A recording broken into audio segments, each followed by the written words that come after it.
Okay, we did some formal training yesterday. You will not buy, and here is why. We learned the tips and tricks for buyers and how to help them in buying. Stay tuned.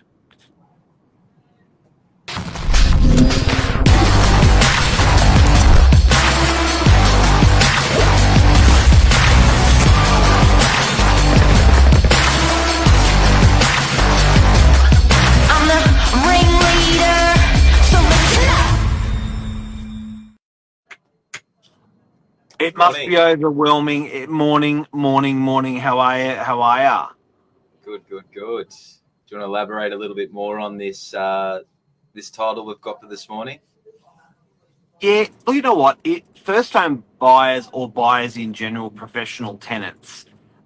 Um, I was really surprised. We were with our referral partner, mortgage broker, Zach, who we do. You know, most of the people who ask us who do we use for finance, we send them to Zach, and I asked him about when he's talking to buyers, what are the top three questions? There were some obvious ones. How much can I borrow was number one, but the number two question that he got asked that he said was, "What do I buy?" And I was like, Wow. why would people be asking a mortgage broker, "What do I buy?" Yeah, that's a great question there, Mark. So it must be, if it's such a strong question that people are asking the wrong person, it's obviously a really valid question out there with people. And I Mm. could I could only imagine that people are just like, I'm not going to buy because, and there is no one there that they can trust. There's no one there that they can go to as a buyer to say, hold my hand and take me through the process. Like, are you going to go to an open house and say that to an agent? No. So it must be really hard out there for buyers. Yeah, definitely. It seems like there is something missing in between that little part of education meets practicality, and obviously, a lot of the time there's not that the idea behind a real estate agent isn't education first. I think the perception of the public. So you're definitely right in saying that there is a gap there. I love that because I think you're right. The perception of the real estate agent is someone who swings the doors open at an open and you know that it negotiates the deal. I think as a Mm. buyer, probably that is the perception. But where do you go when you're a buyer? Like, do you go to your uncle and say, "Hey, unc," um, and I think you feel like you're going to get stripped. Do you know what I mean? Like you can go. Some of the people that are in Queensland do exceptional buyer motivating or buyer training, but they're acutely focused on one building in Queensland or they're a land and house builder in Queensland. But where are the guys around Sydney that are actually going to give you a balanced, non-obligation, unbiased view? Very hard to find. Very hard to find.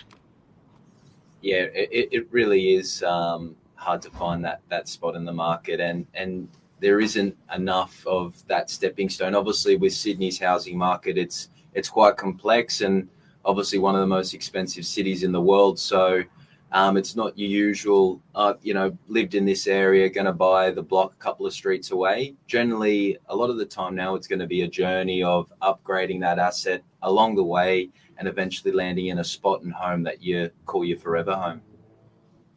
So, question: is it better um, to buy nothing and wait, or something and upgrade later?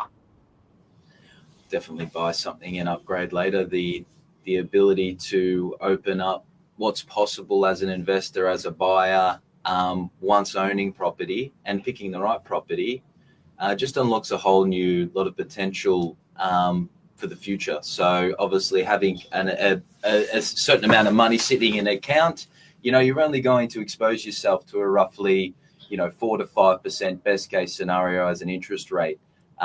Whereas we find generally picking the right suburb, you could be hitting growth targets well above that margin. And with things like off the plan as well, you're not necessarily putting down a 20% deposit. You're putting down a 10% margin over 2 years. So you're essentially exposing yourself to 2 years worth of growth with only 10% of the funds put down. Or 5%.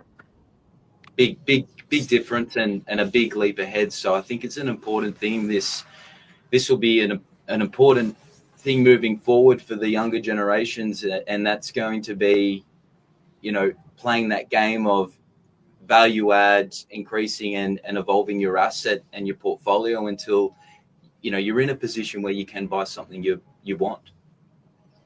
The CEO, one of the famous CEOs of Toyota's saying is gradual improvement is better than delayed perfection.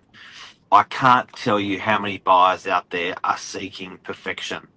And they're happy to delay for perfection. They're happy to delay 10 or 15 years for perfection. And our suggestion today, and the big thing out of today, is, and I've said in the saying, you will never buy, and here's why. It's the whole perfection concept. So you will never be able to save your deposit as fast as the property, generally, as fast as the property value goes up.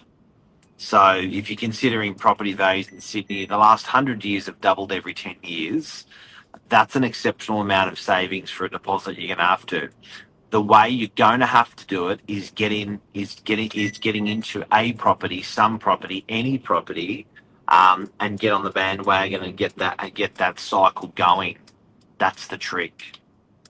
Exactly right, and it's one of those things. The sooner you get in, the sooner you reap the rewards of being involved in such a task. So I think it's quite an important one, and people should be looking to not just your A and B, but A, B, C, D. What are your options? And take away the emotional aspect and focus on the numbers. If the numbers work out, your money's making your money, it's working for you. Well, you're only going to be closer to that goal, that end goal, where you're having that emotional buy and picking something that you really love, want to live in yourself. So that would be my pick on it, Mark. So we had some members of our sales team had some formal training yesterday on bunny hopping your purchase and how to get in when you actually don't have much at all. When you are in your mind not eligible to buy a property, when you are in your mind I cannot buy a property, we had some formal training on how we can help buyers out there and the tips and tricks that we can give these buyers. So much so that I went home last night and my daughter Jade was picking my brain on how do people buy a second property, in terms of cash flow and deposits and stuff like that. And I thought to myself later, there's people that actually get to 50 and actually haven't asked these questions. So where do you ask these questions? Who do you ask? Do you ask your accountant? Do you ask your real estate agent? Which real estate agent? So it's interesting. I wanted to poke everyone today to ask these questions and to think that they can if they can't. So much so that even yesterday I was thinking, we've got these tenants that have been refused on properties, and some of these guys have amazing incomes and have amazing deposits and no property ownership. And if you ask them, they will say, "I'd like to own a property." And where do you go for that?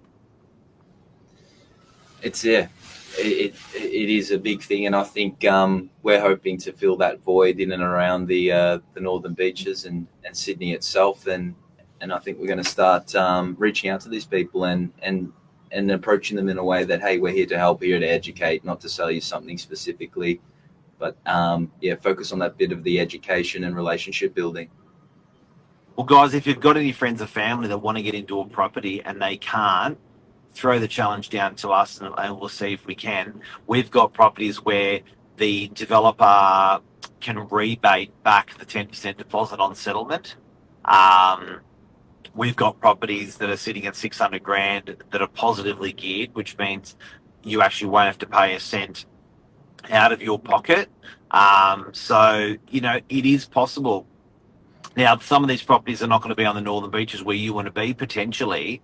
They're not going to be where you want to be potentially, but they will segue you in a period of 5 or 10 years into your dream property where you want to be. So get on that property wagon. 100%. Don't miss out. Start the race. You've got to be in it to win it. Boom. Have a great day. See you, everyone. Thanks, Josh.